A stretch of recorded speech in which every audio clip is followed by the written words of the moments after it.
You got into the safety business because you wanted to protect people, but somewhere along the way, the job started controlling your time, your schedule, your priorities, even your income potential. What if the expertise you've built over the years in the field can give you something more? More freedom, more control, more ownership of your future. I'm Sheldon Primus, the author of 7 Steps to Starting a Profitable Safety Consulting Business and the host of the Safety Consultant Podcast, with more than 350 episodes helping safety professionals become consultants and grow their career. Consulting changed my life. In fact, I'm a full-time RVer, and one consulting contract paid for my home I live in today. Now, I help safety professionals build their own consulting practice through bi-weekly coaching calls, accountability, and personal guidance. But this program isn't for everyone. Start with the Consultant Readiness Audit at sheldon.coach. What if everything we thought we knew about safety was just interference? From the host of the Rated R Safety Show and the founder of Safety FM comes the complete Signal Transmission Trilogy, now available in one powerful edition. Safety, in my opinion, the book that started the conversation. Safety Mutation, where the boundaries of culture, systems, and belief begin to break. And now, Safety Transmission, the final piece of the signal. For the first time, all 3 books are together in one volume. The Signal Transmission Trilogy, Complete Edition. This isn't just about compliance. It's about consciousness. It's about decoding the way we think, lead, and live, inside and outside the system. Whether you've been following the signal since the beginning or you're just now tuning in, this is the version to own. Search Signal Trilogy on Amazon or visit safetyfm.com to get your copy now.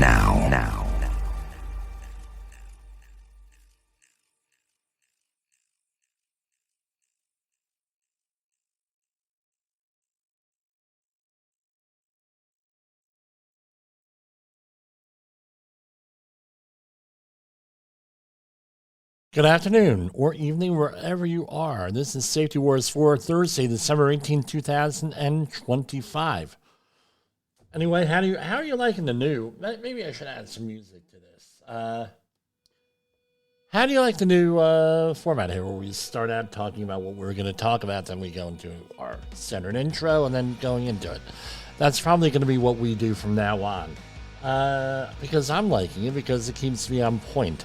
So earlier this year, we talked about the American Community Survey put out by the U.S. Census, census.gov. And we talked about the history and how they should probably pretty much be able to, it should be voluntary, in my opinion, even though it costs more. They have to market this better, maybe, and we decided to run it through the HOP lens over the last couple of weeks, because apparently, I don't know if we were the progenitors of hitting a nerve here, but now all of a sudden everyone's talking. I did not realize it. Over the last couple of months, Congress is talking about this. They had hearings, and there were some bills that made it out of committee and things of that nature to address this. So, as usual, we are right out there. I'm sorry, I have to mention this. We are out there at the forefront here of the issue here, and we did not even realize it. The amount of hatred out there. And of course, we're getting, you look into the Facebook and the social media and this one and that one. Oh, this is immoral. This is unethical. This is that.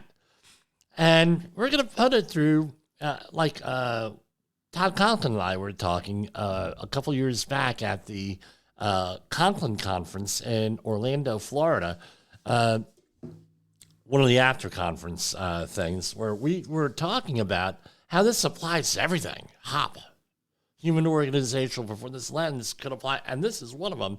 I sat down over the last couple of days, and I went through some of this. And that's what we're talking about today on Safety Wars, is the American Community Survey. I was not expecting to talk about this today, but I am pumped. we're ready to go.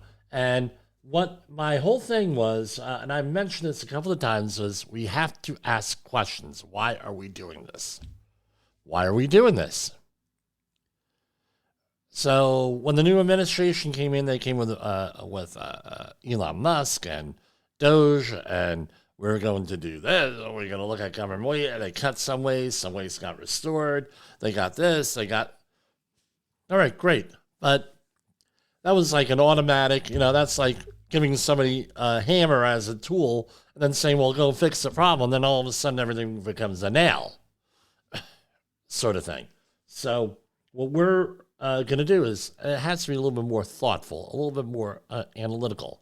It's going to take, like I said with Paul Danielchuk a couple of weeks ago on this show, this is going to take a decade where we have to question everything here that's on there because we've had regulatory creep, we've had mission creep, we've had law creep, we've had lawfare, we've had all this other stuff creeping in on what the government stuff. And guess what? May be legitimate, may not be legitimate. We need to go and figure things out here. And that's what we're doing on tonight's Safety Wars. This show is brought to you by Safety FM.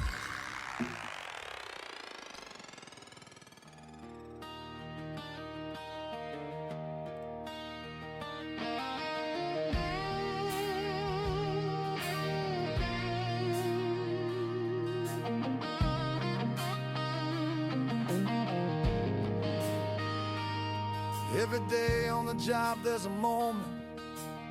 Sometimes you see it, sometimes you don't. Where everything hangs in the balance. A loose bolt, a missed clip, a bad assumption. Or maybe the opposite, a choice made right. The right PPE, the right lockout, the right conversation at just the right time. Some folks call that luck. Here on Safety Wars we call it something else. The kiss of safety. The quiet moment where a safe choice gives you another sunrise, another paycheck, another night with the people you love. And the truth, no policy, no regulation, no binder full of procedures means a thing unless you live it, unless your team lives it, unless safety isn't a chore, it's a culture, a war we fight every day, one small decision at a time. Hi, this is Jim from Safety Wars. Before we start the program, I want to make sure everyone understands that we often talk about OSHA and EPA citations, along with some other regulatory actions from other agencies, legal cases, and criminal activity. Everyone is innocent until proven guilty in a court of law. Proposed fines are exactly that, and they are often litigated, reduced, or vacated. We use available public records, news accounts, and press releases. We cannot warranty or guarantee the details of any of the stories we share, since we are not directly involved with these stories, at least not most of the time. Enjoy the show. This show is brought to you by Safety FM.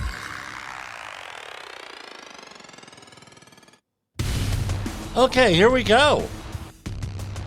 We're going to talk about the American Community Survey. So what exactly is that? So every year there's an American Community Survey that comes out. It is mandatory, and I'm not going to tell, there are other commentators out there saying, well, just don't fill it out.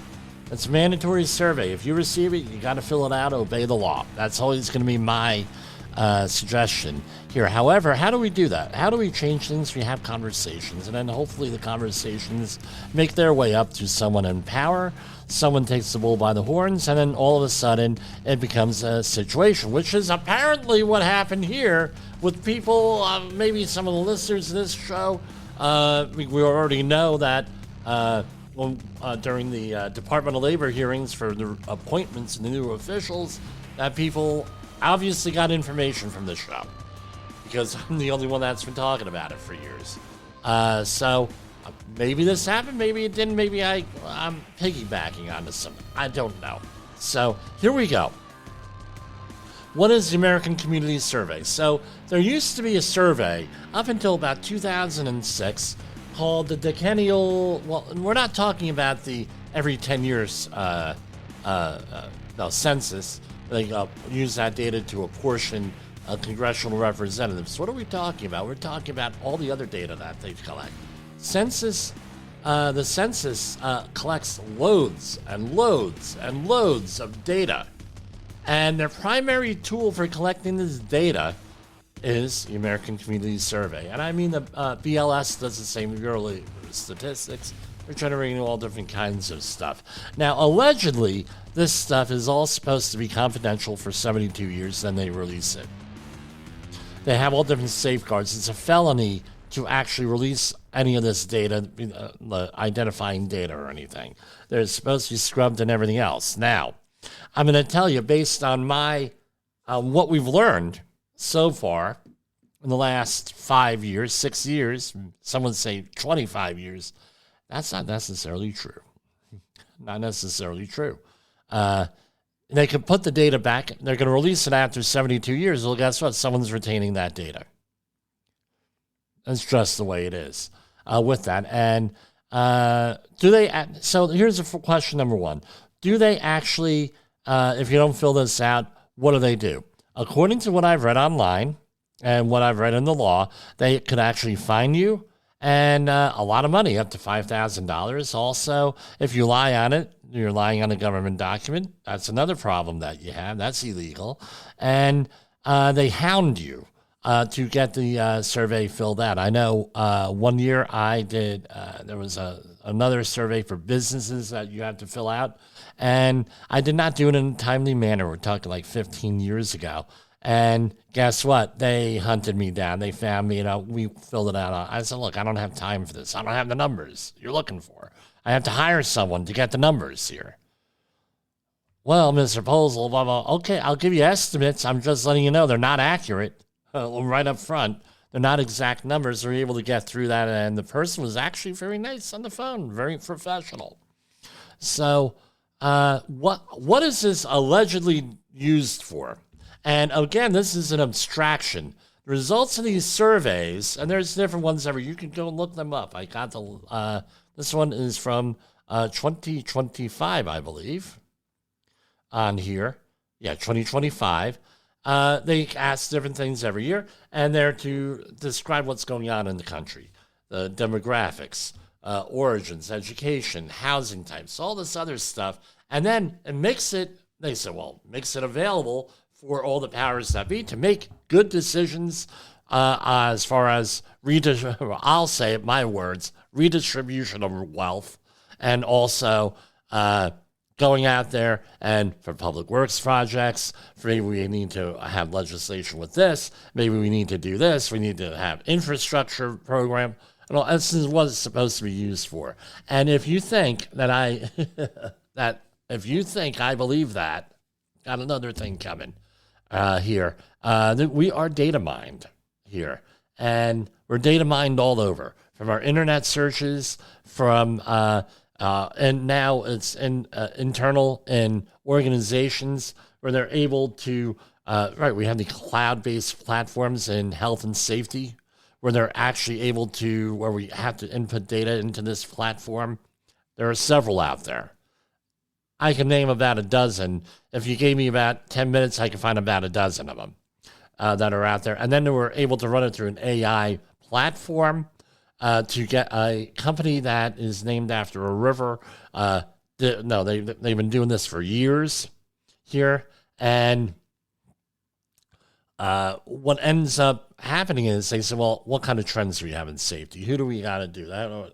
And according to the data scientists that I have spoken to personally, they have said it's being used often for other things like, is this person a nice person?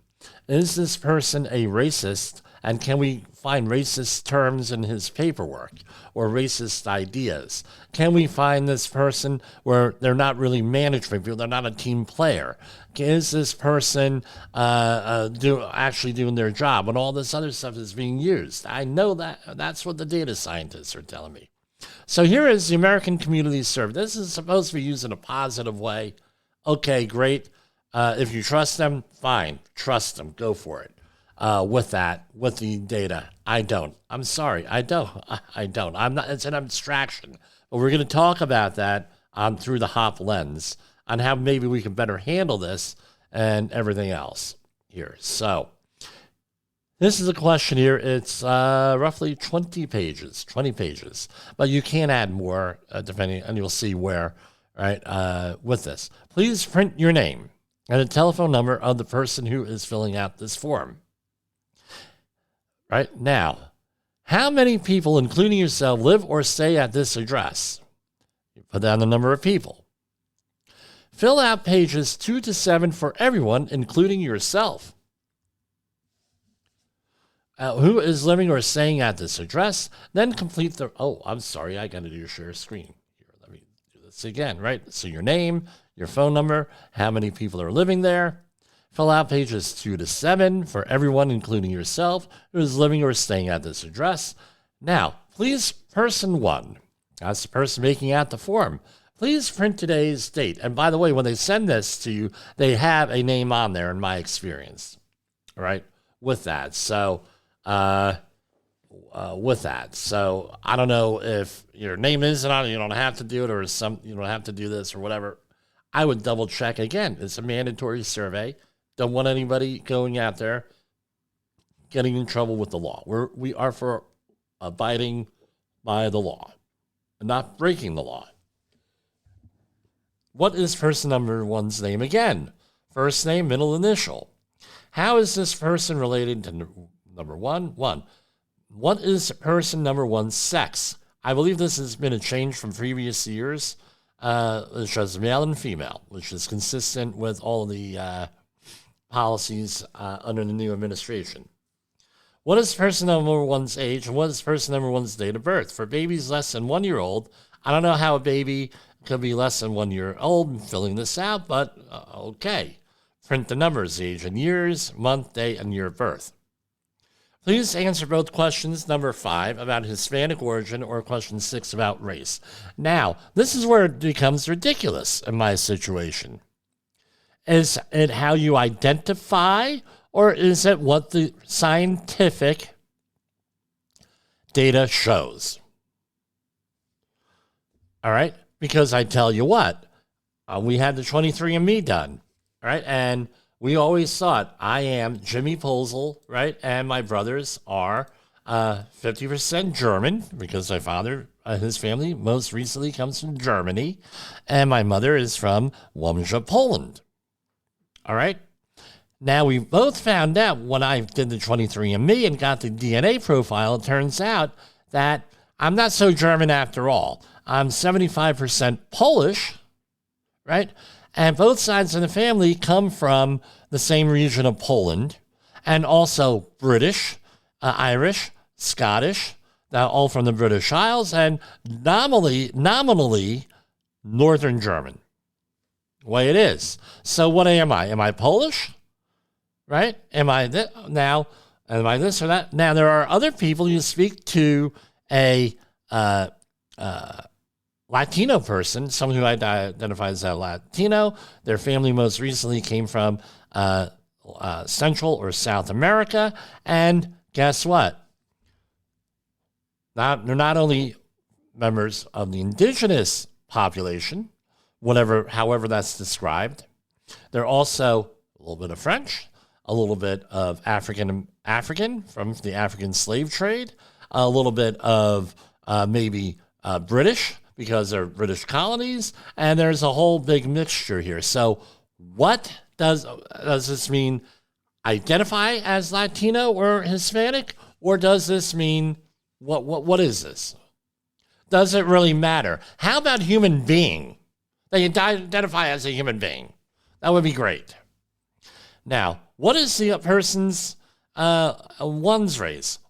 Okay, let's say that you are multiple race. Let's say you are a mixture of black and white.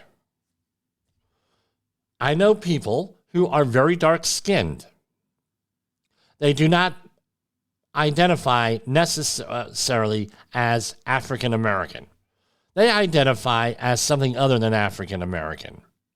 Not to be a wise guy, not because they're ultra right-wing conservatives. They're like, well, what am I? Because I have grandparents and parents that are white and black.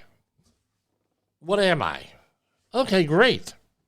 So why is this question being asked here? How about American Indian? How do you like that? American Indian or Alaskan Native? All right. We have a senator who claimed to be an American Indian. It turns out she was an American Indian. We know who she was, right? Here. You can go look it up. So now you're dealing with all this other stuff. American Indians, the racial, you have to, I believe the tribe, I might be wrong on this, the tribe is the one who determines what percentage of American Indian or Native you are, and then you can join that tribe, depending on what your lineage is.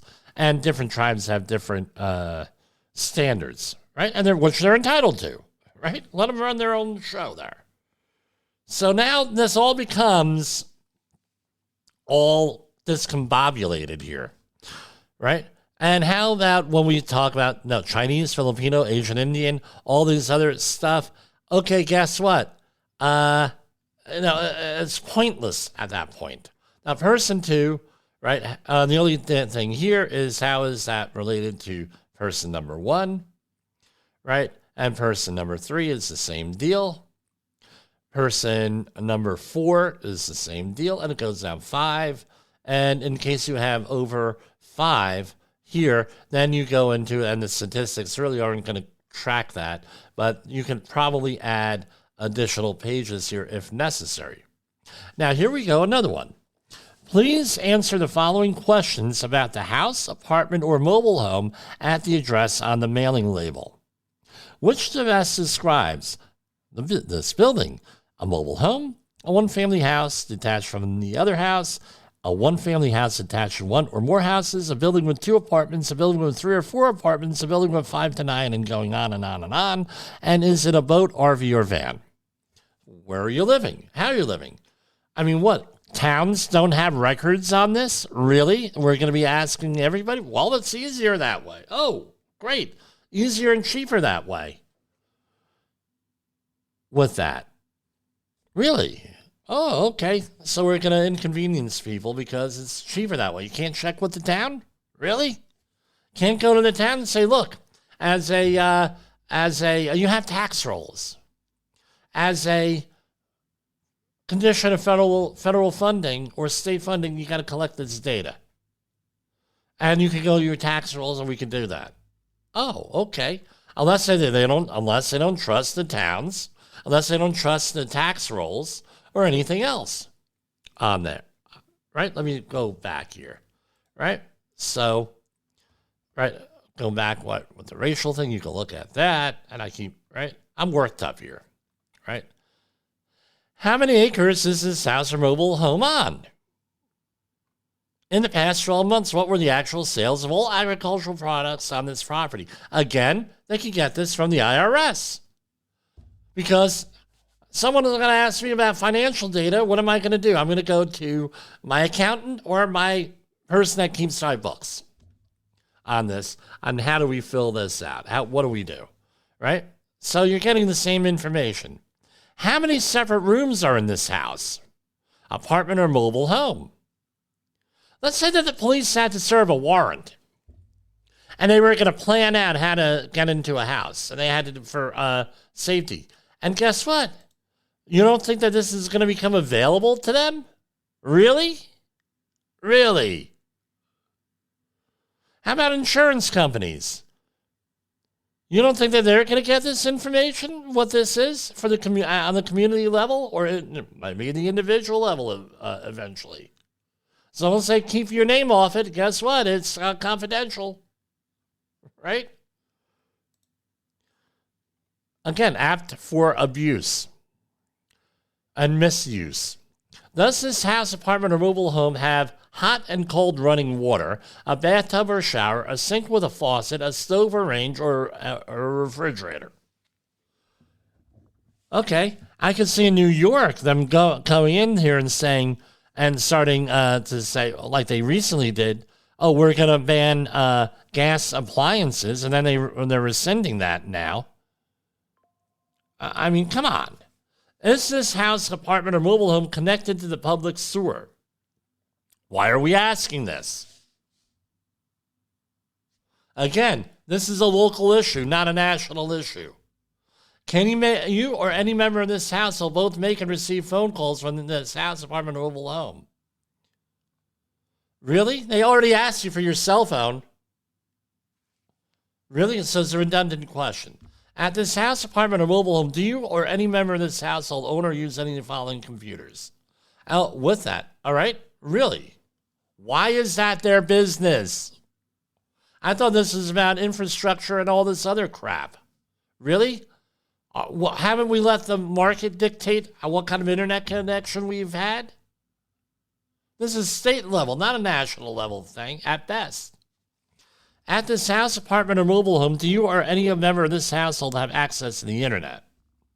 And how do you have that? Right? And then what kind of plan do you have? How many automobiles, vans, and trucks of 1 ton capacity or less are kept at the home for use at... Oh, we don't have DMV data? Really? There's no DMV data on that.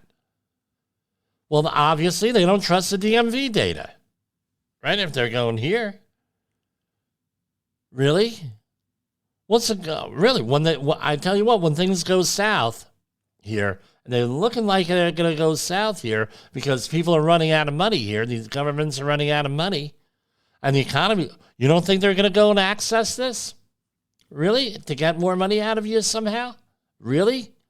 How many people have abandoned vehicles at their house that are supposed to be registered and aren't registered, and the government's missing out on that? Again, apt for abuse. Because there was an executive order this year that said that government's got to share data across themselves right here. With that, again, as a Census Bureau is supposed to be exempt from that.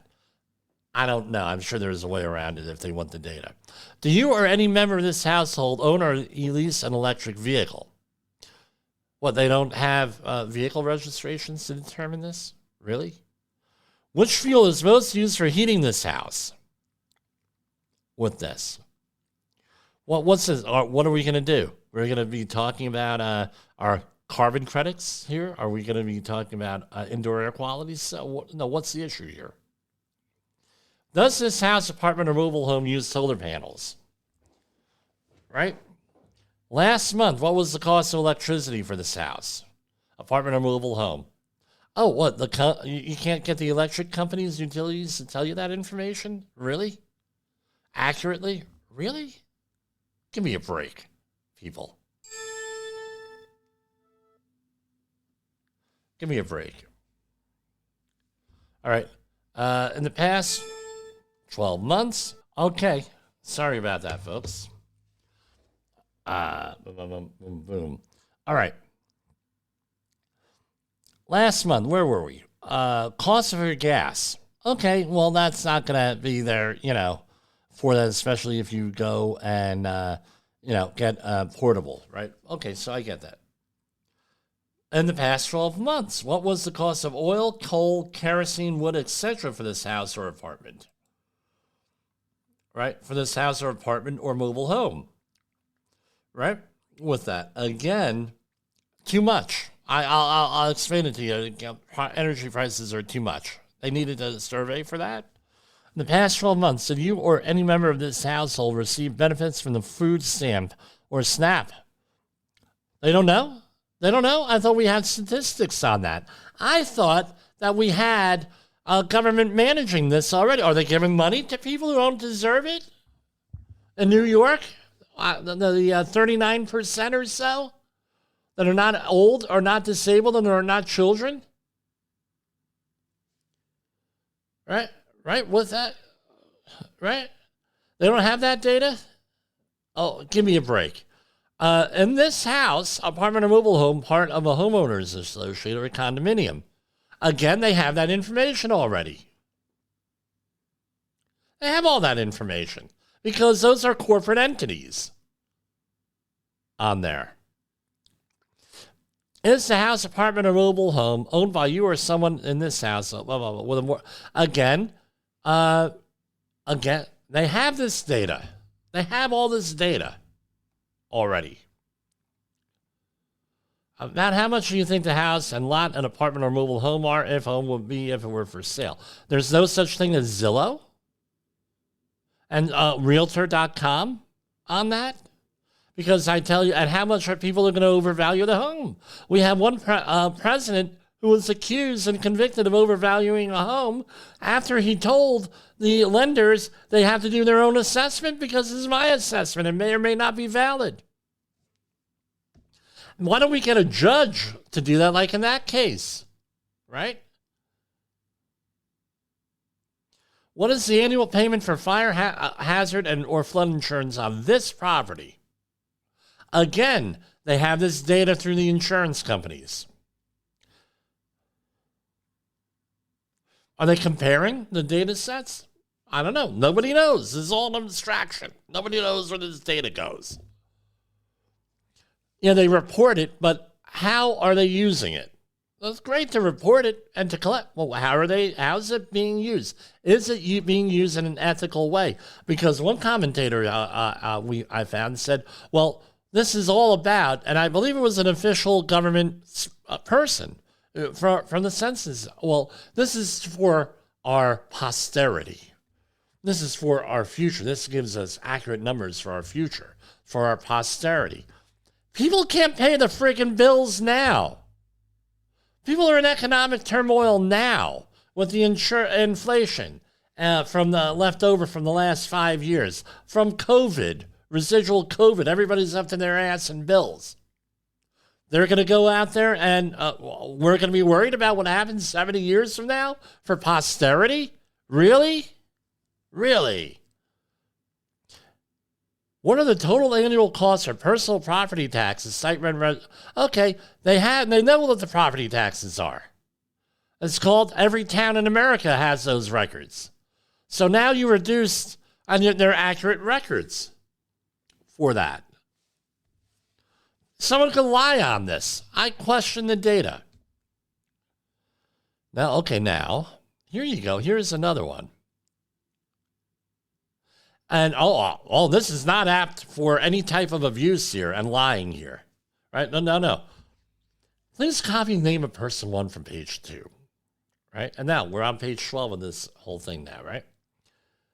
Last name and first name. Was the person born in the United States or outside the United States? Yeah. Are they going to answer that honestly? Is the person a citizen in the United States? With today's stuff going on, you think that you're going to get an accurate answer on that, an honest answer? Really? When did the person come to live in the United States? Has this person attended school or college? Again, they have that information. They're just making it easier for themselves to collect it. What grade or level was this person attending? You know, they have the public school, private school, blah, blah, blah. What is the highest grade of school or degree in this person has completed? All right, all on your education level. Well, how are they going to use that? What are they going to do? We're getting rid of the Department of Education now. Do you really need this data now? Right? Who was it? Linda McMahon? Is it right? The Secretary McMahon? They're getting rid of this. Here. And then they say, okay, person number 1, what's your degree? Right? And then they ask again, what is this person's ancestry or ethnic origin? Well, they don't have any of this data? Really? Come on. Does this person speak language other than English.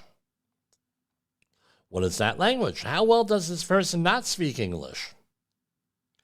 Again, you're asking for a subjective thing here. And this is not objective. You talk to anybody that speaks a foreign language, right? How are you with English? If it has to do with dealing with, I know English perfectly, and that may or may not be true. If they have to, how many people who apply for a bilingual position, right? And that happens all the time in the safety field. Oh yeah, I know Spanish, and what do they know? They don't know Spanish. Happened to an applicant to a job with my company. Oh, I know Spanish. And what are they using? Anything other than they're using pictures, and they're not talking. They can't speak. They lie. Really? Is this person currently covered by any of the following types of health insurance or health coverage plans? Oh, and then they list them all. Where did this person live 1 year ago? Oh, okay. Again, it's against the law, my understanding is, to have no health insurance. So now they're asking you, no, I have no health insurance or health coverage plan. That means that you're breaking the law. Right? And you're going to admit that on a federal document that you're going to get that. Now they're asking for premium, then their tax benefit. Is the person deaf? Is the person blind? Emotional condition. Does the person have serious difficulty concentrating, remembering, or making decisions? Maybe after this form I will. Does this person have a serious difficulty walking or climbing stairs, dressing or bathing? All this stuff in here. With this. I mean, you can have some real fun here if you wanted to lie about the whole thing, and they wouldn't be able to tell. Because they don't have who are they to say that you lied on this? If they think I lied, then they already have the data. Do they not? I mean, this is almost like getting onto an airline. There was an article out there today, if I would have done a normal program on that, where people go onto a plane disabled and then they come off walking, you know?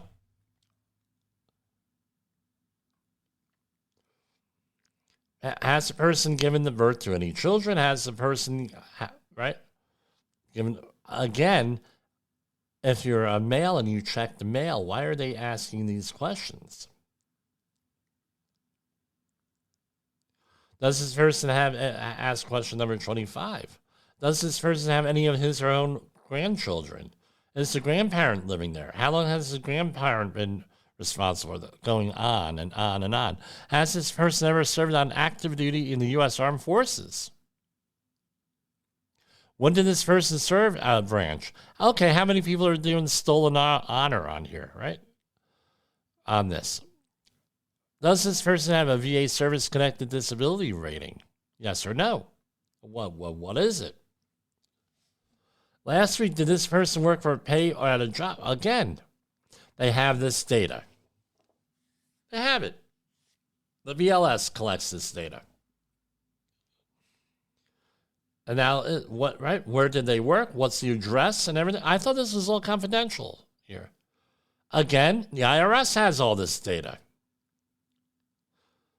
Right? And if that data is so unreliable that you have to have an American Community Survey to correct for the data, and which is totally self-serving and self-reported, and you're never going to convict anyone for lying on this, and you're not going to know whether they're lying on this or not, and you're relying on the goodness of people, why are we doing this?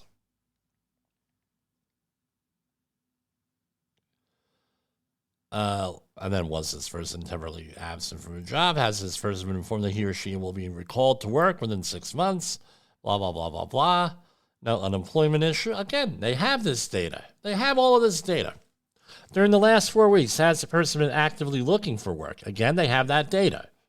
Last week, could this person have started a job if offered one? Again, they have that data from the unemployment office.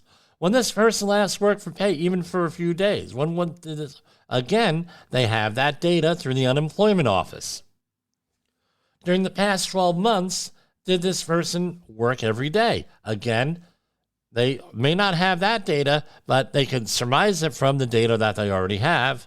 And how many hours do they work? Why is any of this their business? Why? How many people work off the books? Answer, a good chunk of them. So we know this data is suspect to begin with. Description of employment. The IRS has all this data. I don't know what to tell you. Is it a for-profit, non-profit, local, state, active duty, federal? No, what exactly is that? What was this person's main occupation? And they have all these incomes questions here. Again, the government has all of this information through your tax return. They have all of this, even with the VA payments and all this other stuff, all on the tax returns. And it goes on and on and on with this for census use. So my question is this: what the hell are we doing? Why are we collecting this data? That's my question. And we're going to come back at you with some analysis here. So with that, all right. What else? Yeah, we'll come back with some analysis for that. And let's go to commercial break here. Safety Wars is streaming now. SafetyFM.com. Let's start over again. I do not know what happened there with the audio feed. So, bad internet connection somehow with things going over. The first 39 minutes was great. So now we're going to go into some of the other stuff with this, some analysis with this. So this is the American Community Survey with the webpage. You can go and check things out. And here you go. Here's some response from the 2024. 89% of people are high school graduate or higher in the United States. 81,604 plus or minus $128. I don't know how they came up with that. Was the median household income, meaning there's the same number of people below that as above that. And the average travel time to work is 27.2 minutes.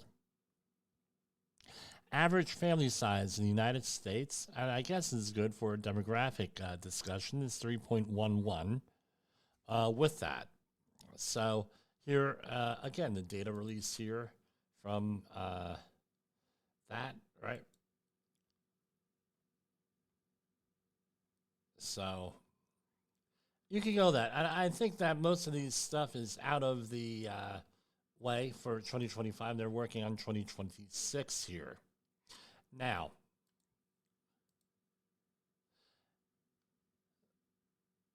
here we have a text that was of a bill that was introduced 1/28/2025.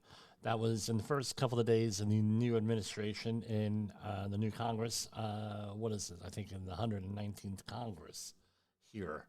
We are introduced by Senator Senator James E. Risch, a Republican from Idaho. And what is this? So it was introduced, and that's where it is now. It was introduced in the Senate. This is more or less along the lines of the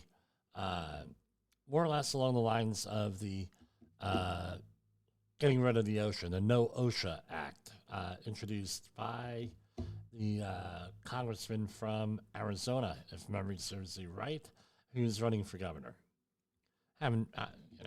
With that, there's a long history. You could go back in our podcast with that.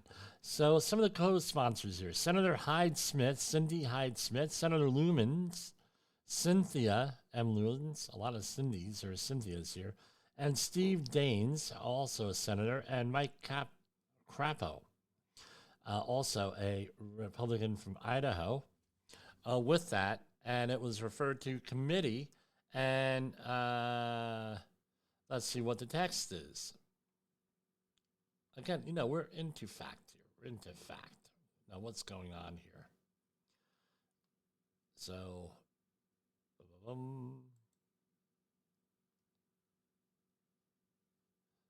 okay, what is the text?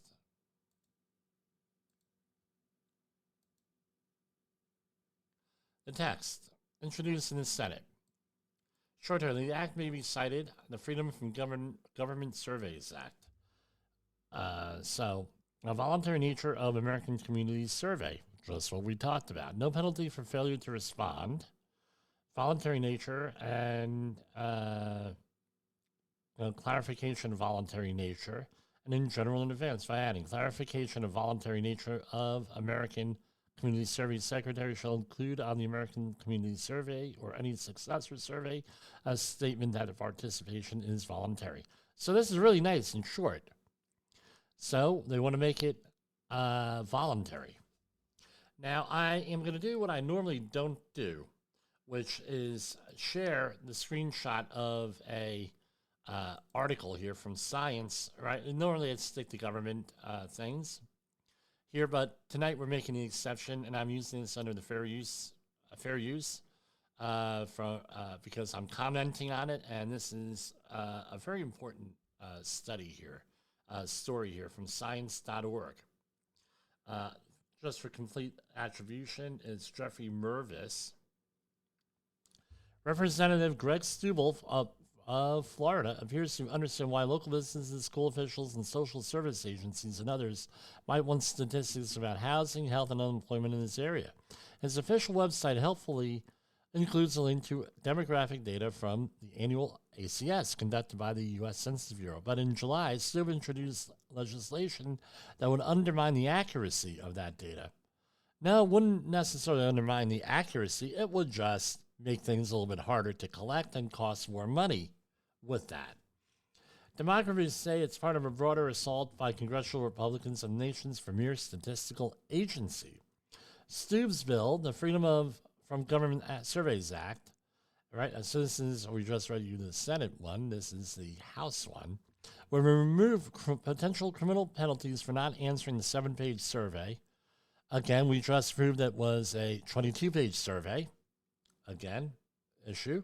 In effect, making the ACS voluntary. Senator James Risch introduced an identical bill in the Senate earlier in the year. Language in a pending 2026 spending bill. And when is this article from? This article was from the 14th of November, so a little bit over a month old. Here, with this. Risch and Stubbe say they are simply protecting constituents from unreasonable inquiries into their private lives. Because we went over this, now you could go and figure out, this is, in my opinion, my opinion on this. Some people would say the cost exceeds the benefits, or the benefits exceed the costs. I disagree, because there's a lot of intangibles there. From unreasonable inquiries, it's hard to imagine that an ACS that is voluntary and allows only 2 contacts, says Chris Jones, who served as the chief of staff to Deputy Census Director before taking an early buyout in the spring. It becomes almost a poll rather than an actual survey. The ACS is an offshoot of the decennial census, contains roughly 70 questions on housing, employment, education, health, military service, and other demographic details. Each question has been ordered by Congress or requested by an agency to carry out its mission, but some of them are pretty invasive, says the spokesperson for Stubbe, citing questions about when someone begins their daily commute to work and whether they have difficulty getting dressed. The data are used for a myriad of purposes, including by companies deciding where to build a new factory and government officials planning recovery efforts after a natural disaster. I don't believe it. I'm going to tell you that. That's what the line is. That's what the corporate line is, or the government line is. I don't believe it. You're going to have to show me where a government official used this data for this purpose. I'm just gonna I just don't believe they're going to have to prove it. Words aren't enough. The data are used for, myriad, all different kinds of stuff. Okay, I want to know what company used this to build a new factory. Can you get specific? Can you get people out there saying, yeah, I use this data? Before the Census Bureau launched the ACS in 2005, Congress asked it to test the idea of making a survey voluntary. But the agency found it would cost more because it required more follow-up and would be less accurate because it was underrepresented. Okay, so we're issuing questions that people are clearly going to lie about or don't have that information or don't give a darn. Again, this is all subjective data. They're not asking for copies of phone bills. They're not asking for copies of electric bills. They're not asking for copies of tax records. They're not asking for tax maps to prove this, so the data is suspect to begin with.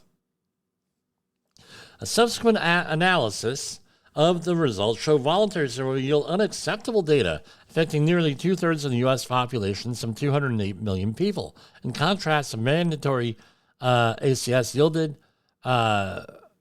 problematic numbers for just 15 million people. So they're saying it's not going to be accurate. All right. So according to their numbers, it's not going to be accurate for 208 million people. In contrast, mandatory ACS it's not going to be accurate for 15 million people. So they're admitting it's inaccurate, right? Limiting surveys to one follow-up visit would compound the impact, demographers say. Those visits are critical to the decennial census, which spends most of its budget, $13 billion in 2020, on what's called the non-responsive follow-up, right? In which hundreds of thousands of temporary census employees go door-to-door to connect with stragglers. The follow-up limit would have forced the Census Bureau to end the 2020 headcount, for example, after only 28% of households had responded. Right, that's what the ACS, right? A voluntary survey is likely to provide a distorted picture of the population being surveyed. Oh, really? It tends to underreport immigrants, younger, poor, and rural residents, and those in greater need of government services. As Canada found out in 2011 when it switched to voluntary participation in its 5-year census. The result was a demographic nightmare. A demographic nightmare for who? That's the question. Who was it a demographic nightmare for? We could only publish data for 75% of our cities, and the percentage was as low as 57% for some provinces, Vendor recalls. In 2016, Canada reinstated a mandatory census after businesses, local provincial officials, researchers, and other users complained about the dearth of data. Who were they? I'm sorry. Canada has been doing some very questionable things public policy-wise in the last 5 years. We've covered some of it on here, including assaults on freedom of speech, human dignity, the COVID management. It's out there, and this is going back for years because it's like they don't have civil rights up there or something. I don't know. So far, neither the Senate nor the House bill have taken up Rich's and Sue's bills, but Congress may ultimately approve the 2026 spending bill. Census advocates hope Congress will remove the restrictive language before any bill is enacted. But Mark Calabria, who in July was appointed chief U.S. statistician within the White House Office of Management Budget, says many lawmakers may not appreciate what is at stake. They tend to ignore statistics if they don't reinforce existing beliefs, says Calabria, who served as the chief economist. Okay, so they're at least making an attempt to make this objective data here. I can tell you that asking what do the data tell us is a minority view in this town. Calabria said at a November 6 forum on the value of federal statistics for economic security, hosted by the Center for Strategic and International Studies, a Washington, D.C. think tank. The average member just doesn't see a lot of value in collecting federal data. Okay, that backs up what I was just saying for the first 39 minutes of the show. But census advocates aren't giving up. They have diffused previous Republican attempts to undermine the ACS by showing legislatures how much a voluntary ACS would distort the data that their local and regional businesses rely on to make decisions. I don't believe them. I'm sorry. Right? Says Howard Feinberg of the Census Project. And he and his colleagues are making similar arguments this year. Why don't I believe them? Right? This is why. They keep saying how much harder of a job it would be. Right? How much more effort it would be. How much more this, how much more that. Okay, it would be harder on them. Would it be harder on the communities? I don't know. With this, I don't know. As Fender notes, the only reliable data source is mandatory survey done properly. I just showed you, I just went through this. There's multiple ways for people can lie on this form. And you have no way of knowing that. And you already have all that data already, most of that data. And the tax records and the towns. You can't have the towns go and report that. There are 5,000, 3,000 some counties. You can't have lob this down from all these millions of surveys. You're sending out 3 million. You can't cut it down to like 2 to 10,000, however many jurisdictions there are. Really? Really? With that.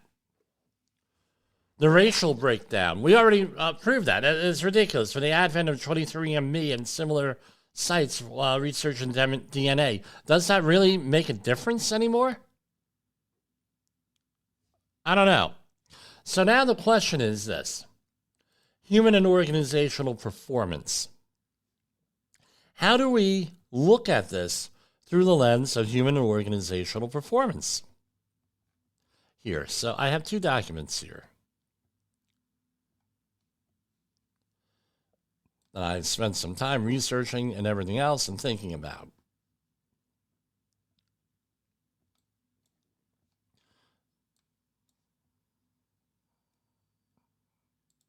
How many of you are triggered now, huh? So, we're going to look, and let me do a share screen on this. ACS refusal through a HOP/just culture lens. So, we know this is a good review, right? Core principle number 1, error is normal. The first question HOP asks is not why didn't you comply with this survey? Because people don't want to comply with it.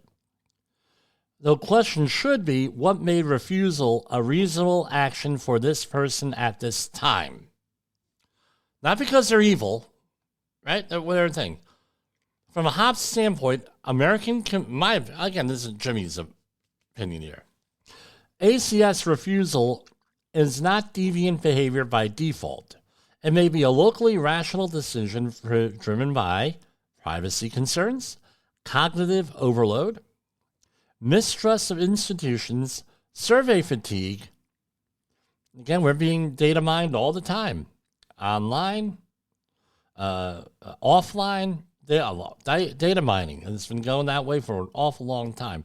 Prior negative government experiences. Just like a worker bypassing PPE to finish a job, refusal may be an adaptation, not defiance. Number 2, local rationality.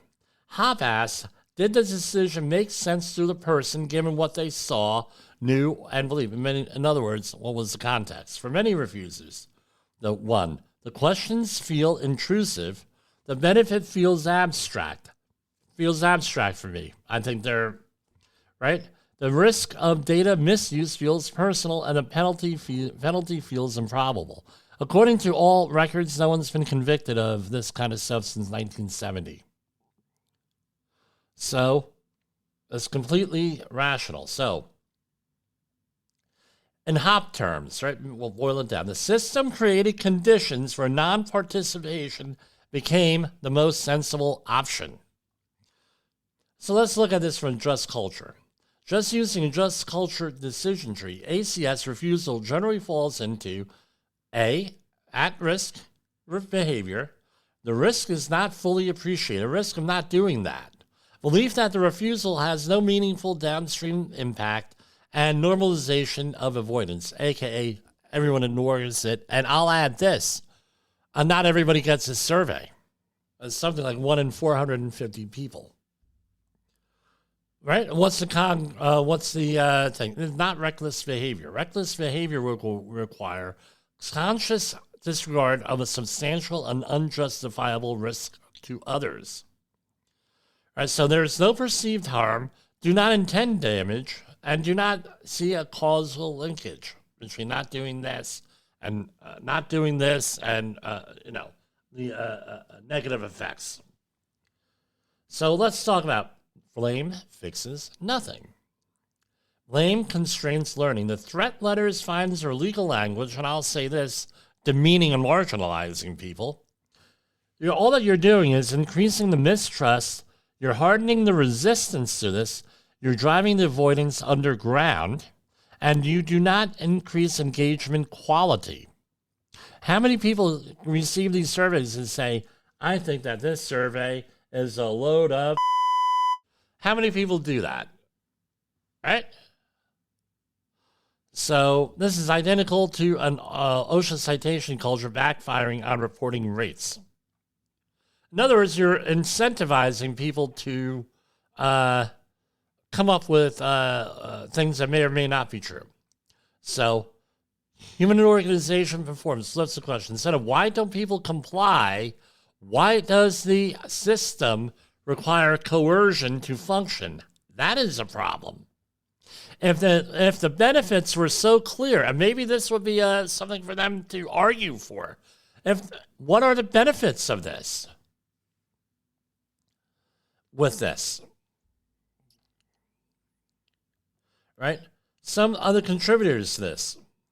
Mandatory framing instead of purpose framing. In other words, you have to do this, other than say, look, we're going to help out our communities here and everything else. With this, something like that. Be more persuasive. Legal threats up front. It is mandatory. Poor risk communication. Lack of visible feedback loop. So you're submitting all this data, but you're not seeing any benefit to this data. We're submitting all this stuff. What's going on with it? Explain to me the benefits of this data, and how do we know that this is just not sitting in a computer file somewhere? And the other thing is this: there is there's a how can I say this?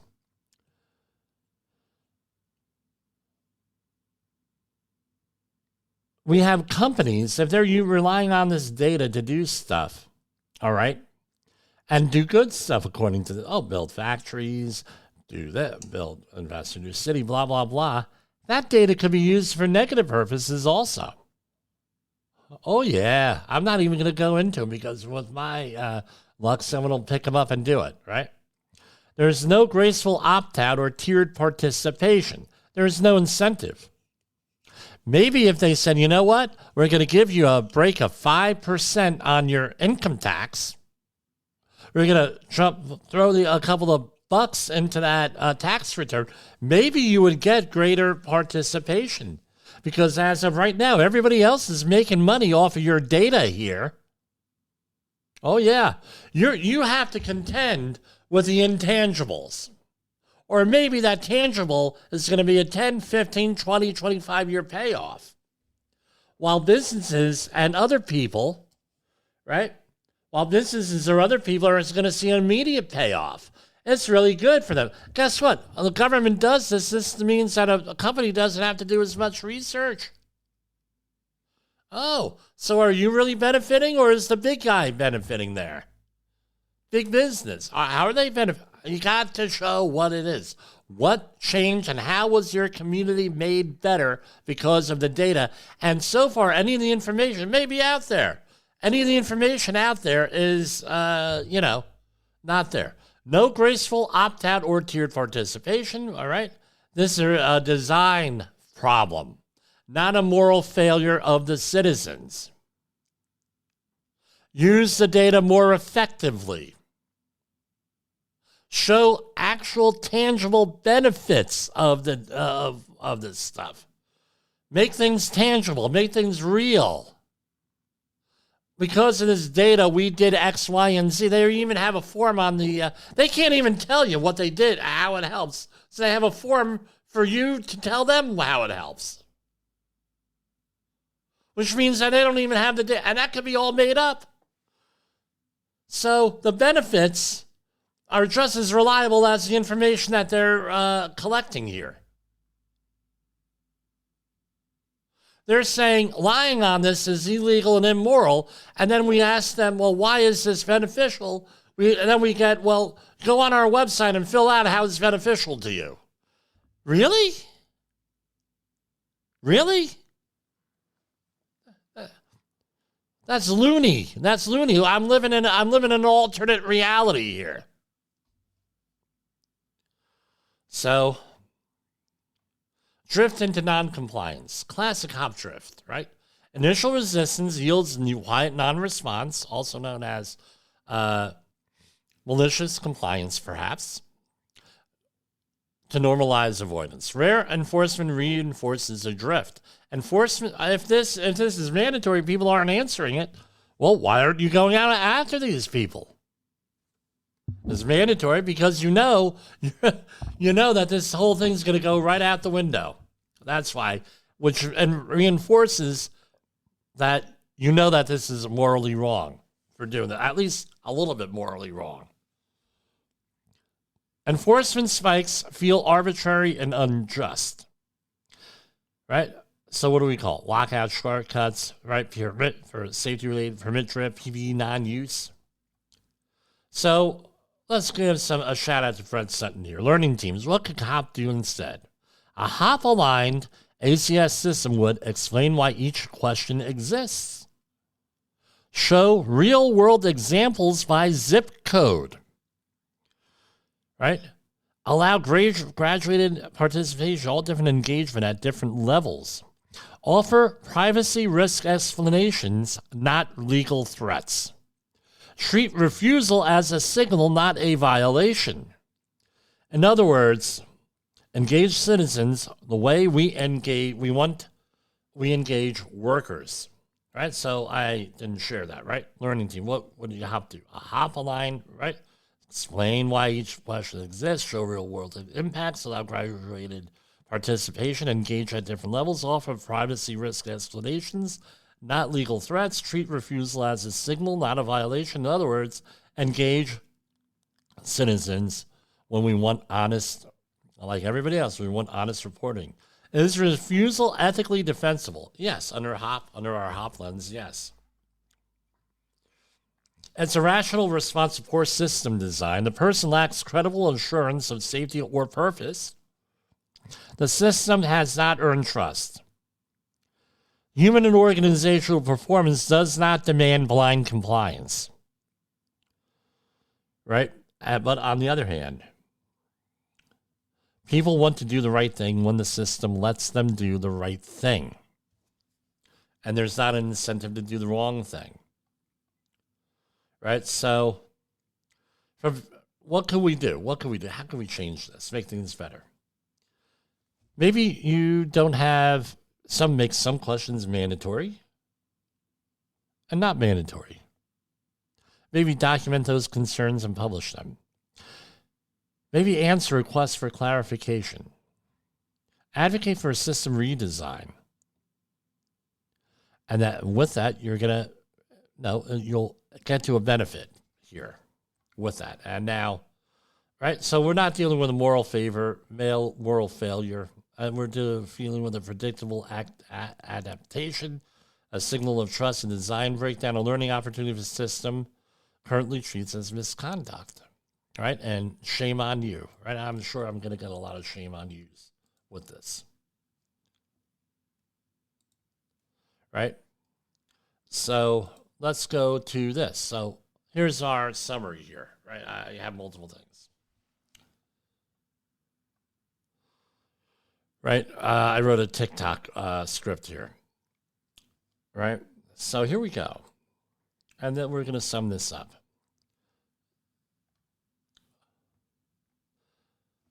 Safety Words commentary. When the compliance fails, the HOP test, the American Community Survey. let's talk about the American Community Survey, ACS. Because if this were a job site, we wouldn't be handling it in the way government does. The ACS is mandatory. Not please participate, mandatory, with threat language, with escalation letters, with the assumptions that if you don't comply, you are the problem. And right there, that's where it fails, the human and organizational performance test. People do not want to wake up violating rules, at least not usually. They adapt to the system that they are in. So when millions of people avoid, delay, or outright refuse the ACS, the hot question isn't why are people non-compliant? The question should be, why does the system make non-compliance the locally rational choice? Because from a citizen's perspective, the ACS might look like this. Intrusive questions, abstract benefits, real perceived risk in answering those questions honestly, legal threats up front, right? Know what they call that? That's not engagement, that's enforcement. In just culture terms, ACS refusal isn't reckless behavior, it's at-risk behavior, driven by mistrust, poor risk communication, and complete lack of visible feedback. People don't see what changes because of their answers. They just see the ask and the threat. And if this were a safety program or any other business program that run by a high performance organization, we'd call that a design failure. We never roll out a new reporting requirement by starting with fines and legal citations. We know exactly what that does. It drives underreporting, resentment, and silent resistance. Again, we have this since 2005, 20 years. Explain to me what matrix in the country has gotten better since they've been collecting this data. Maybe that's a question here. What has gotten better? Are we better financially? Are we better politically? Are we better socially? Are we better, you name it, morally, religiously? Has our democracy gotten stronger with these surveys? Has our national debt gone down? Has anything good happened since they've been... So right off the bat, the fact that things have not gotten better is pretty indicative that they're not doing anything with these surveys because these surveys are supposed to help prevent it. Maybe there's a problem with the survey and your approach.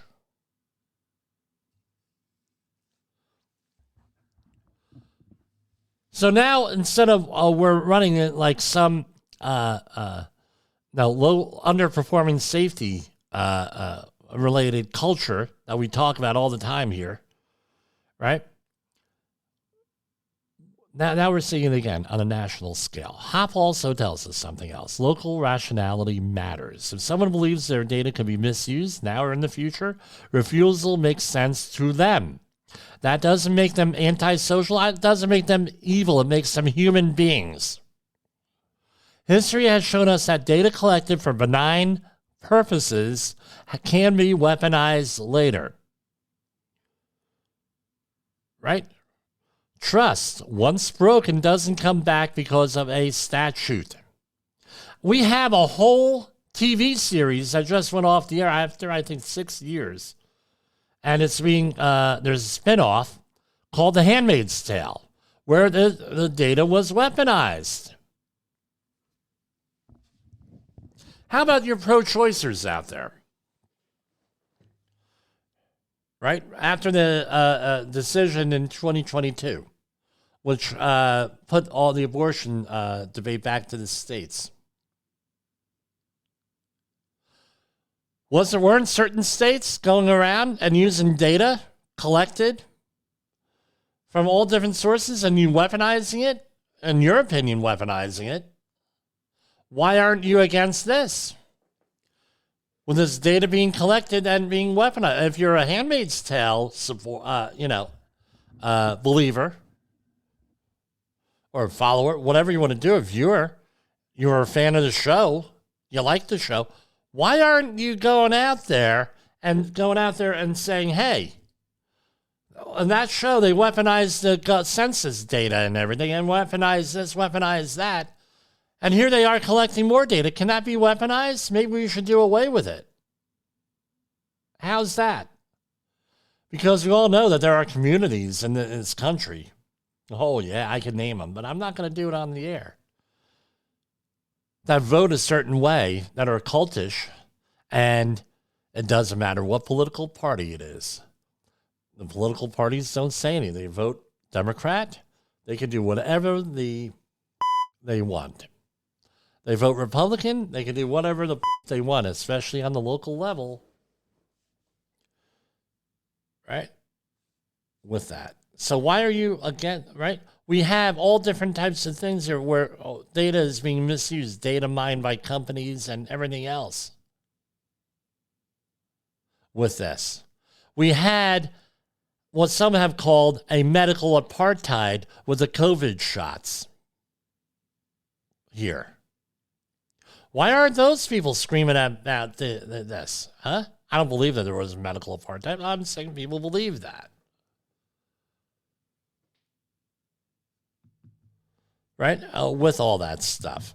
And it encouraged everybody to lie about their COVID status. And by the way, we were the ones who pointed out and broke the story on this show, Safety Wars. And then Safety FM with Jay Allen with the Rated R Safety Show on the fake COVID cards. Oh, yeah, we were the ones. We were the first ones documented on here because there was an incentive to lie.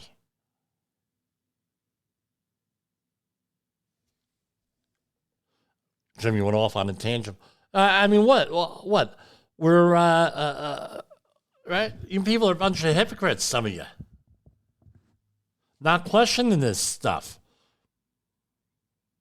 I'm sorry. I'm just calling you what it is. I'm hypocritical on a lot of stuff, too. But, this is a big one. If someone believes their data can be misused now or in the future, refusal makes sense to them. That doesn't make them antisocial. It makes them human. History has shown us data collected for benign purposes can be weaponized later. Trust, once broken, doesn't come back because of a statute or because a politician says so. And here's the uncomfortable truth. When the government treats refusal as misconduct instead of feedback, it is choosing control over learning. A human and organizational performance aligned system would do this differently. It would explain why each question exists. It would show real outcomes on the local level. It would allow partial participation without stigma. It would treat refusal as a signal, not a violation, because people want to do the right thing. So is refusing the ACS unethical? From a hop and just culture standpoint, no. It's a predictable adaptation to a poorly designed system that relies on coercion rather than trust. The real ethical failure isn't refusal. The real ethical failure is a system that needs threats to function and then blames people when they push back. And that's not a data problem. That is a culture problem. And guess what show this is? This is Safety Wars. And the war is always about the system, not the people. Have a great night, everybody. Why don't you give me a call, 845-269-5772, or email me at jim@safetywars.com, and we can talk further. For Safety Wars, this is Jim Posel. Good night. You got into the safety business because you wanted to protect people, but somewhere along the way, the job started controlling your time, your schedule, your priorities, even your income potential. What if the expertise you've built over the years in the field can give you something more? More freedom, more control, more ownership of your future. I'm Sheldon Primus, the author of 7 Steps to Starting a Profitable Safety Consulting Business and the host of the Safety Consultant Podcast, with more than 350 episodes helping safety professionals become consultants and grow their career.